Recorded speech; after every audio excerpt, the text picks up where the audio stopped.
Hello everyone, welcome back to my YouTube channel that is Chemistry Explorer.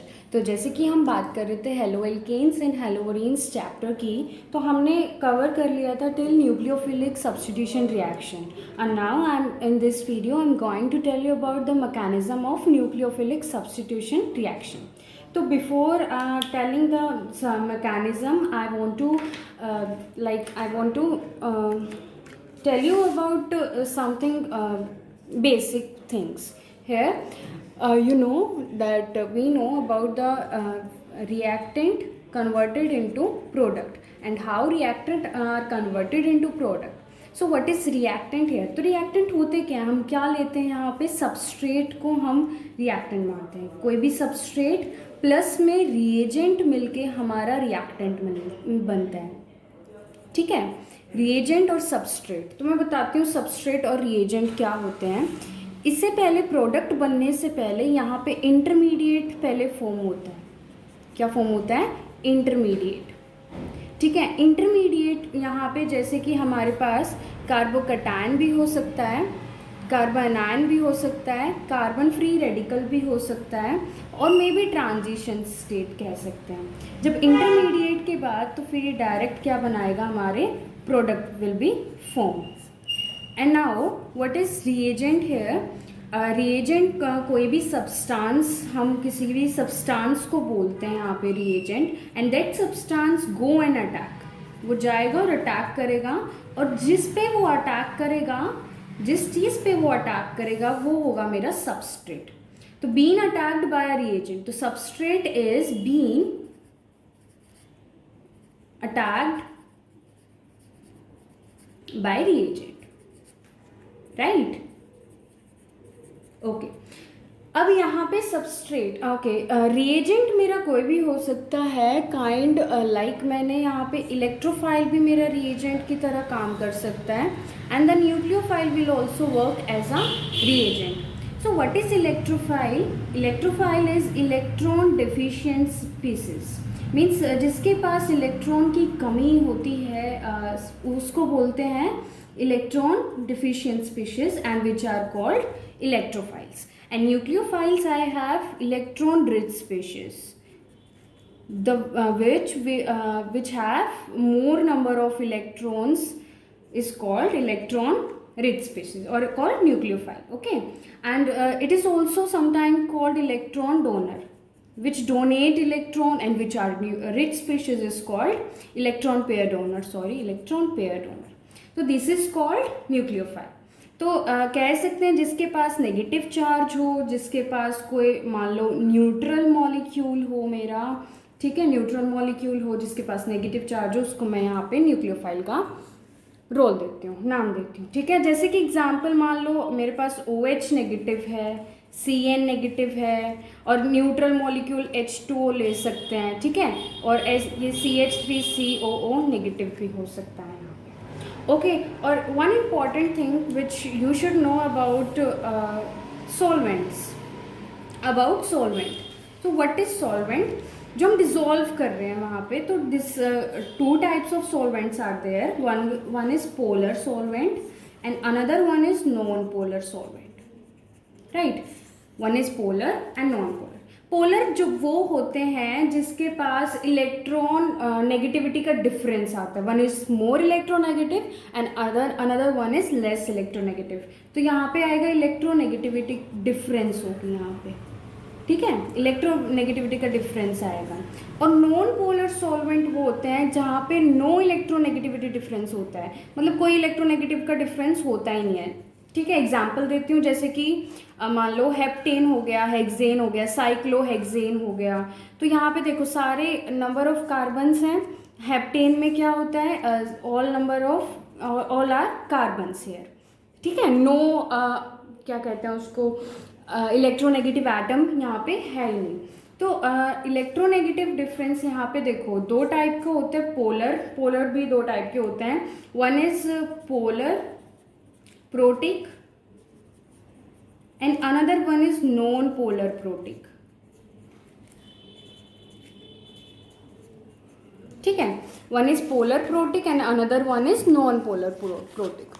तो यहाँ पे अगर मैं बात करूँ पोलर प्रोटिक की, पोलर प्रोटिक होते हैं मेरे पास जो हमें विच गिव H पॉजिटिव, जो हमें H पॉजिटिव आयंस, ठीक है, which give H positive. For example जैसे कि H2O, यहाँ पे H2O H पॉजिटिव दे सकता है, एंड एल्कोहल भी हो सकता है क्योंकि एल्कोहल से H पॉजिटिव निकल सकता है। यहाँ पे एसिटिक एसिड भी ले सकते हैं CH3COH। अब यहाँ पे अगर मैं नॉन पोलर सॉल्वेंट की बात करूँ, नॉन पोलर प्रोटिक सॉल्वेंट्स की अगर मैं बात करती हूँ, जो ये वो होते हैं विच डू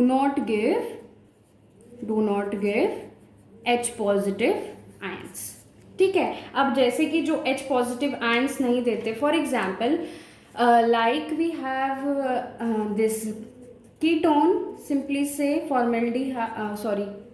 कीटोन, ठीक है, this will not give H positive ion because in carbon atom there is no hydrogen atom attached to carbon atom. And for example CH3 replace carbon atom and here replace with sulfur, ठीक है, तो sulphur के साथ replace कर दिया और इसका नाम हो जाएगा मेरा, इसको हम बोलते हैं DMSO, डाईमिथाइल सल्फोक्साइड, ठीक है। और अगर मैं इसको ये दे दूं HC डबल बॉन्ड, इसके पास भी क्या कहते हैं, it will not give hydrogen H positive ion. इतना समझ आया? चलो ठीक है, तो दिस इज DMF, इसको हम बोलते हैं DMF, डाईमिथाइल फॉर्मामाइड, ठीक है। तो इससे पहले आपको ये चीज़ थोड़ी बहुत पता होनी चाहिए कि सबस्ट्रेट क्या होता है, रिएजेंट क्या होता है, इंटरमीडिएट क्या क्या होते हैं। इंटरमीडिएट रिएक्शन में तो क्या कहते हैं, प्रोडक्ट में तो फॉर्म नहीं होते, बट रिएक्टेंट और प्रोडक्ट के बीच में काम करते हैं इंटरमीडिएट, ठीक है, और ट्रांजिशन स्टेट भी वहाँ पे बनती है। तो इस वीडियो में मैं बताने वाली हूँ न्यूक्लियोफिलिक सब्स्टिट्यूशन रिएक्शन का मैकेनिज्म। तो सबसे पहले है मैकेनिज्म SN1 का। तो सब्स्टिट्यूशन न्यूक्लियोफिलिक यूनिमोलिकुलर रिएक्शन का मैं बताऊंगी यहाँ पे। तो देखो इसको लिखते कैसे हैं, SN1, तो 1 is order here, right, 1 is order, and S stands for substitution and N stand for nucleophile. तो substitution nucleophilic unimolecular reaction. Why unimolecular? Because order is 1 here. All right, ठीक है, आगे चलते हैं रिएक्शन की तरफ।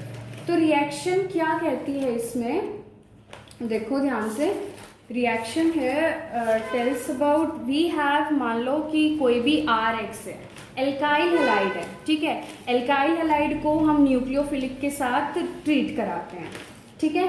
तो एल्काइल हैलाइड को अगर मैं न्यूक्लियोफाइल के साथ ट्रीट कराऊंगी तो यहाँ पे क्या होगा, जो ये Cl है as a good leaving group बाहर आ जाएगा। मैं आपको इसको अच्छे से डिटेल में बताने वाली हूँ।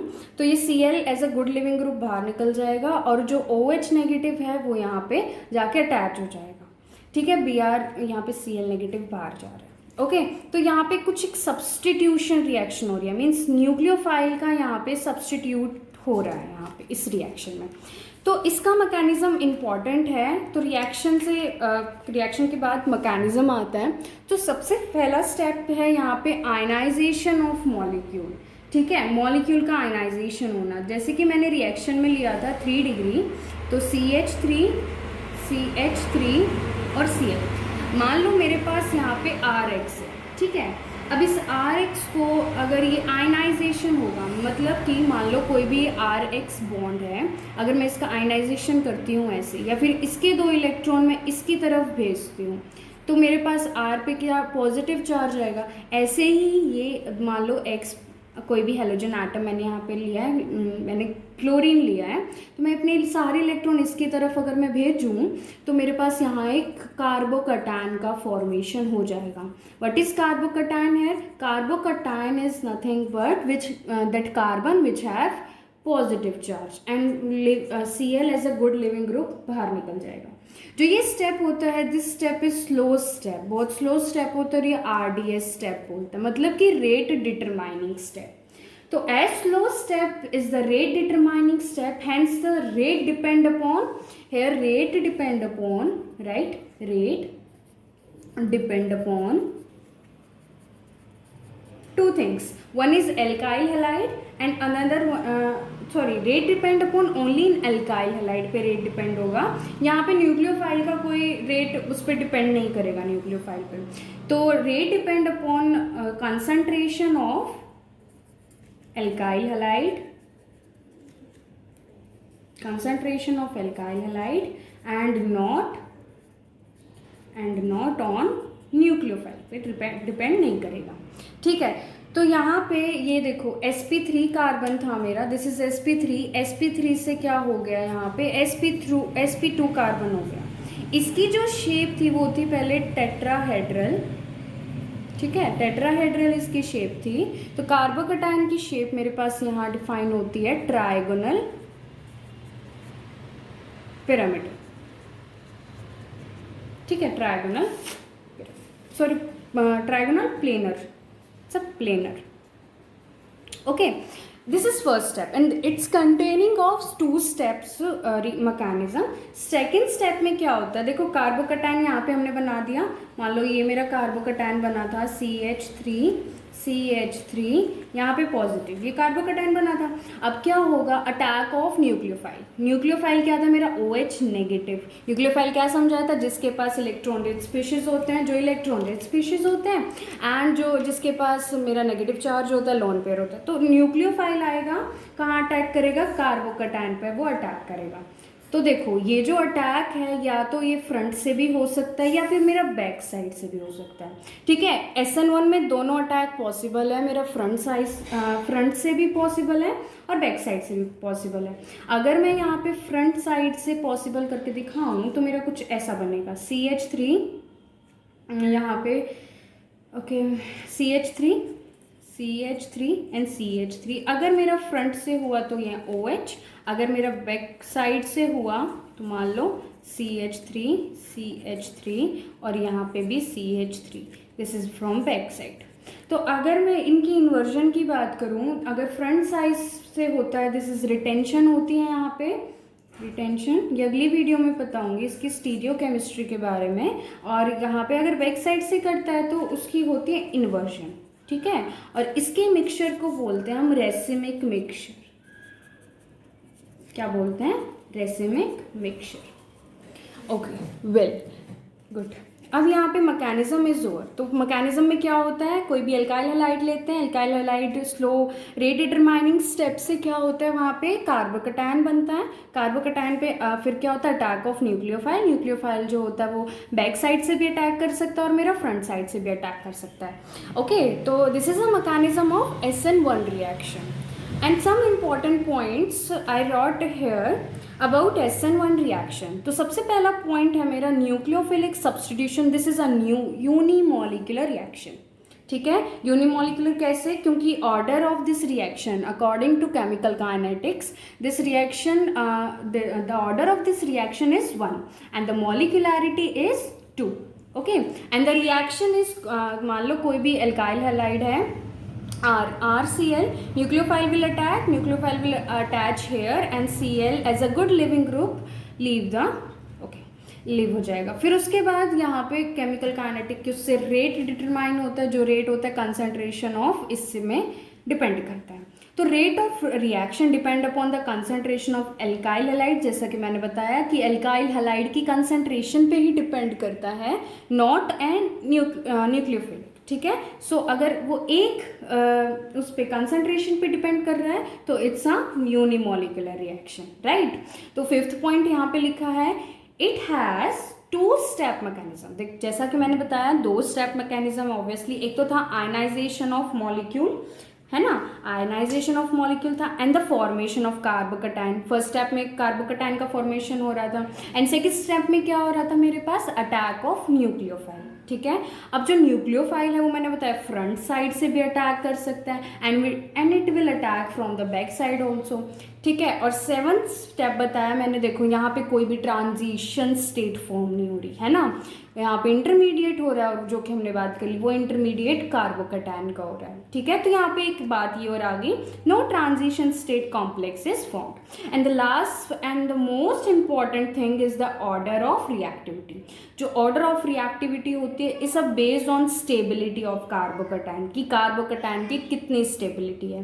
तो कार्बोकैटायन की स्टेबिलिटी डिपेंड करती है on 3 degree is the most stable carbocation as we know, and 2 degree and then 1 degree. This order you should learn about. Okay, तो इस वीडियो में सिर्फ इतना ही कि SN1 और SN1 क्या होता है, उसका मैकेनिज्म और उसके कुछ सम इम्पॉर्टेंट पॉइंट।